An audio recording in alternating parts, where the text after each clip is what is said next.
хурлын үйл ажиллагаа ил тод нээлттэй, санал хураалт ойлгомжтой, ард иргэдэд ойлгомжтой хөвднөөс дэгийн тухай хуульд 3 заалтанд өөрчлөлт оруулахаар өргөн бэрсэн. За энд бол нэгдүгээрт Монгол Улсын үндсэн хуулинд нийцүүлж засгийн газрыг огцруулах санал гаргасан бол энийг 3 хоногийн дараа хийцэж эхлэн 7 хоногийн хугацаанд дуусна гэсэн заалтанд дэгийн үйлдэл 7 хоногийн дараа эхлэн гэсэн ийм 19 оны үндсэн хуулийн нэмэлт өөрчлөлтөө буюу үндсэн хуультай дэгийн үйлийг нийцүүлэх. Мөн 126 парламентын гишүүнтэй босно өмнөх 76 парламентын гишүүнтэй байснаас арай онцлогтой өөр байгаа учраас энэ хилцүүлийн горим санал хураах зарчмыг илүү ойлгомжтой болох хэрэгтэй гэж үзсэн. Хоёрдугаарт нь засгийн газрын гишүүнийг томилох чөлөөлөх огцруулах бүрэн эрх нь ерөнхий сайдад үндсэн хуулиар олгогдсон. Гэхдээ энийг улсын хуралд танилцуулах хугацааг тодорхой зааж өгөөгүйгээс шалтгаалж өнгөрсөн хугацаанд засгийн газрын гишүүнийг томилоход сар орчмын хугацаа улсын хуралд танилцуулагдахгүй энэ төрийн ажил тасралтгүй явах үйл ажиллагаанд зөрчил гарсан. Тийм учраас үүнийг 5 хоногийн дотор улсын хурал сонсох ийм хугацаа зааж тодорхой болгож өгсөн гэдэг бас энд онцлий.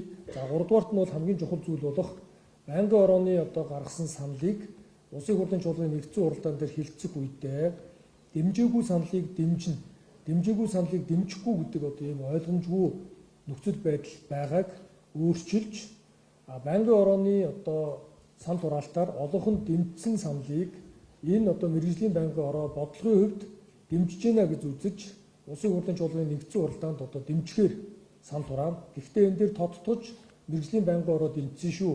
Ийм ач холбогдолтой учраас олон талаас нь авч үзэж энийг дэмжлээ. Улсын хурлын нэгдсэн чуулган эцэслэн шийдвэрлэж өгнө гэдэг зарчмаар явна.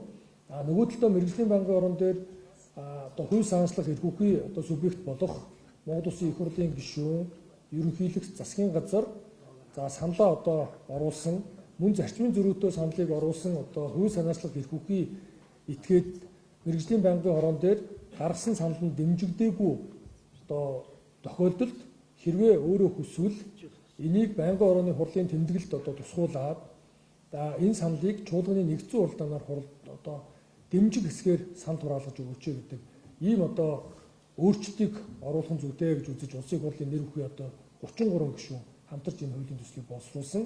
За ингэснээр энэ санал хураалтаар ойлгомжтой зөвхөн дэмжих хэсгээс дэмжихгүй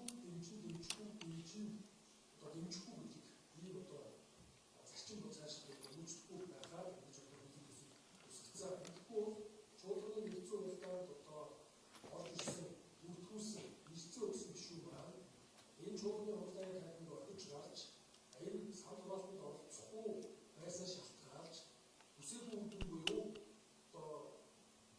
буюу тухайн санал гаргасан хувь санаачлал эрх үхий этгээдийн гаргасан санал нь эсэргээрээ энэ танхимд байхгүй байсан эрдэнэд орсон бодож чуулганы хуралдаандаа суугаагүй гишүүдийн эсвүүлтгүйгээр гэж хэлж болно.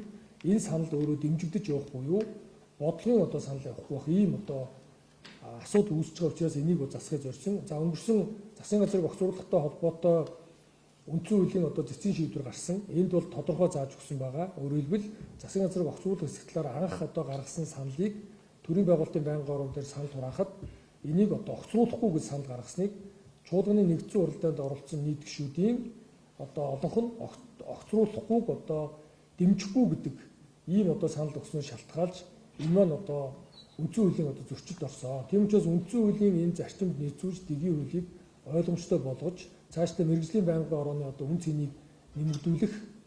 За мөн улсын хурлын гишүүн буюу хувь санаачлах эрх үхий этгээд хэдий байнгын ороо дэмжээгүй ч гэсэн чуулганы нэгдсэн уралдаанаар саналаа хураалгаж эцэслэн шийдвэрлэх буюу үндсэн хууль заасан хувь санаачлах эрхээ эдлэлт нь ойлгомжтой тодорхой болгох зорилгоор энэ хуулийн төслийг боловсруулсан. Тэгээд бүлэг үүнийг дэмжиж хилцүүлийн шатнд сайжруулж цаашид хилцэж явах зүйтэй гэж үзсэн. Баярлалаа.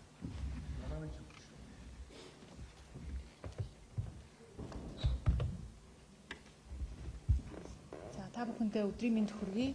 За тамхины хяналтын тухай хууль нэмэлт өөрчлөлт оруулах хуулийн төслийг 9 сард их хурлын 78 гишүүн хамтарч өргөн мэдүүлж энэ 7 хоногт чуулганаар хилцүүлэхээр байгаа. Тэгээ бүлгийнхаа хуралд бас танилцууллаа.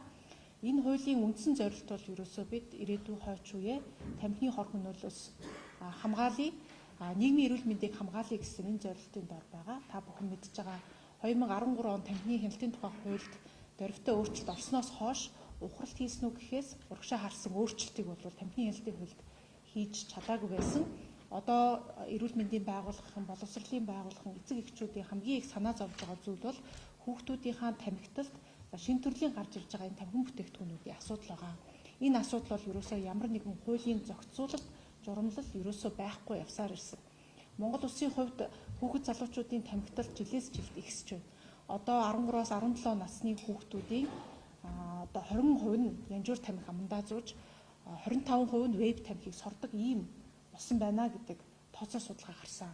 Бид ирээдүйн хойч үеэ тамхинаас ангижирсан, нийгмийн эрүүл мэндийг хамгаалсан эрүүл Монгол хүүхдийг өсгөе гэвэл одоо л хойч үеэ бодсон хожимдоогүй шийдвэрийг гаргах ёстой гэж үзэж байгаа. Тэгэхээр Монгол улсын хувьд цөөхөн хүн амтай улсын хувьд тамхинаас шалтгаалсан нас баралт жил тутам 4300 орчим байгаа. Нэгээс 2 сумын хүн амтай тэнцэх одоо ард иргэдээ бид нар тамхинаас шалтгаалж алдаж байна. Жил болгон хавдраар өвчилж байгаа хүмүүсийн тоо нэмэгдэж байна. Тэгэхээр энэ бүгний суур одоо шалтгаан болж байгаа тамхиталтын эсрэг ялангуяа хүүхэд залуучууд руугаа чиглэсэн энэ хуулийн өөрчлөлтийг бол их хурлын 78 гишүүн хамтран санаачилж одоо өргөн мэдүүлээд байна. Тэгэхээр энэ хуулийн гол зохицуулт бол ямар нэгэн хуулийн зохицуулт байхгүй явсаар ирсэн одоо шинэ төрлийн тамхин бүтээгдэхүүний хуулийн зохицуултанд орж байна. За мөн энэ тамхины одоо хэрэглээг бууруулах зорилгоор эдийн засгийн арга хэрэгсүүлэх татрын асуудлыг бол хөндөж тавьж байгаа. Энийг бол үе шаттайгаар аажмаар нэмнэ. Өнөөдөр бас Арсан намын бүлгийн дараа одоо хурал хийж тамхи маргааш гэхэд юм уу эрхчил гэхэд 15,000 болох нэ гэсэн мэдээлэл гарсан байх шиг байна. Энэ бол ташаа буруу ойлголт. 2030 он хүртэл бид татрыг үе шаттайгаар нэмэхээр байгаа.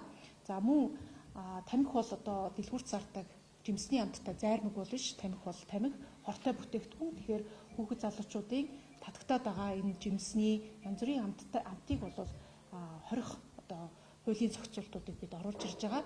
За гол нь бид нар энэ тамхины одоо татвараа бас хүүхэд залуучуудынхаа эрүүл мэнд, боловсрол, шим хичээлтэй хоол, чөлөө цагаа зөв өнгөрүүлэх одоо спортын дугуйлангийн хүртээмж, барилга байгууламжийг сайжруулахад татварыг нь зохицуулахаар мөн энэ хуулийн төсөлд бол туссан байгаа.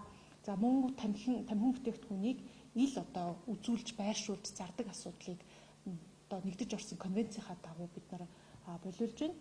Хүнсний бүтээгдэхүүн, хүнсний дэлгүүрт бол тамхиг одоо үзэсгэлэн шиг ингэж гаргадаг тийм ингэж зардаг байдлыг бол болиулах гэсэн эдгээр зохицуултууд мөн орсон байгаа. Мөн иргэдийнхаа саналыг тусгаж гудамжаар явж байхдаа тамхи уугуулan одоо алхаж явдаг урд хойд нь жимсэн эмэгтэйчүүд, хөгштүүд, хүүхдүүд алхаж байхад нь алхангаа гудамжаар тамхи одоо татдаг явдлыг болиулахын хуулийн зохицуулт гэх мэтчлэн хуулийн зохицуултуудыг орсон байгаа. За товчхондоо бол юм байна.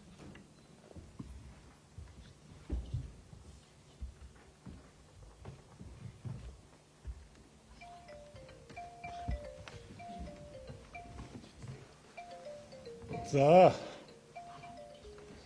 гэрвлийн хууль, гэрвлийн хэрэг шүүхэд хянан шийдвэрлэх тухай хуулиар инквайр сайд тусгайлсан мэдээлэл өгөх юм. Одоо үндсэн хуулийн цэцээр бас маргаан хянан шийдвэрлэх асуудал дээр оролцож яваа гэдгийг одоо та бүхэнд хэлье. За ингээд асуулт тодруулах зүйл байна уу?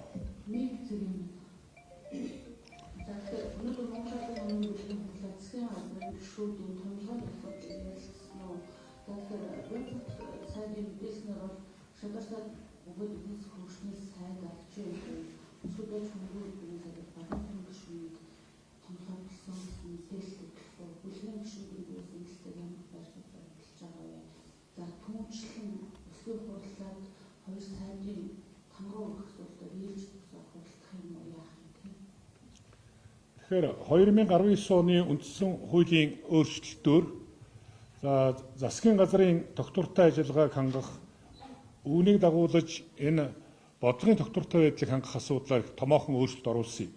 Тийм учраас засгийн газрын ерөнхий сайдын эрх мэдлийг нэлээд өргөдгөж өгсөн. Тийм учраас засгийн газрын гишүүдээ өөрөө одоо томилж байх ийм эрх зүйн зохицуулалтыг хийж өгсөн. Гэхдээ улсын их хурал дахь олонхыг бүрдүүлж байгаа намын бүлгийн хувьд за Монгол улсын ерөнхий сайд засгийн газрын бүрэлдэхүүнд орж ажиллуулах гэж байгаа сайд нарын талаар намын удирдах зөвлөлдөө мэдээлэл хийгээд намын бүлэг дээрээ мэдээлэл хийж байгаа.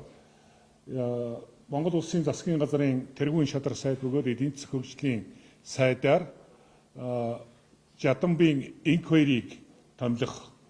За хүн сүдэ аж ахуйн хөнгөн үйлдвэрийн сайдаар Бадамсүрэнг улсын их хурлын гишүүн Бадамсүрэнг томилох саналаа өнөөдөр бүлэгт танилцуулсан бүлгийн гишүүд ерөнхий сайдын саналыг дэмжсэн.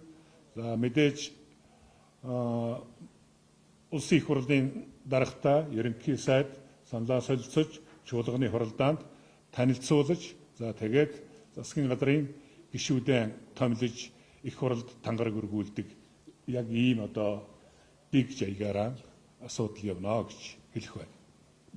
Энэ тиймээс хоёр асуултаа таны албаны хууль нэмэгдүүлж оролдох хуулийн төсөлд одоо намын бүлгийн гишүүд зөрүүтэй санал гарсан уу?